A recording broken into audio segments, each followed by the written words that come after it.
Adik Bibi Andriansyah, Fujianti Utami atau Fuji mendapat hadiah mobil mewah.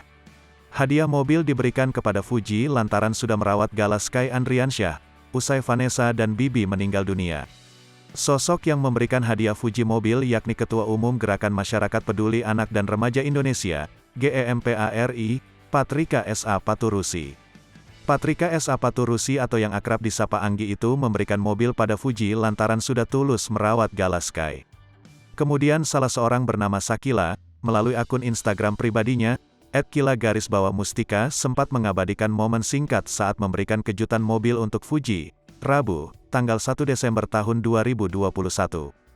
Disampaikannya, mobil tersebut ditujukan untuk Fuji guna membantu mobilitas dalam mengurus semua keperluan Gala. Ini mobilnya buat Fuji, karena Fuji ini kan udah rawat Gala, jadi ini dipakai untuk keperluan Gala, begitu ya, ucap Sakila. Sementara itu, Fuji mengaku kaget saat mendapatkan hadiah tersebut. Sampai nggak bisa berkata-kata, ucap Fuji. Makasih banyak ya, sambungnya. Sakila pun turut mengungkapkan alasan terkait niat Anggi ingin memberi mobil pada Fuji. Mobil ini memang diberikan buat keseharian Fuji, bisa dipakai buat warawiri adek Gala ya, karena Anuti sudah tulus sayang sama adek Gala, tulis Sakila. Kemudian, Fuji dan sang kakak, Fadly Faisal juga sempat berfoto di depan mobil Mitsubishi Outlander berwarna putih itu. Ia pun kembali mengucapkan terima kasih kepada Anggi Paturusi. Hingga ia mengaku masih tidak bisa berkata-kata lagi, lantaran saking bahagianya.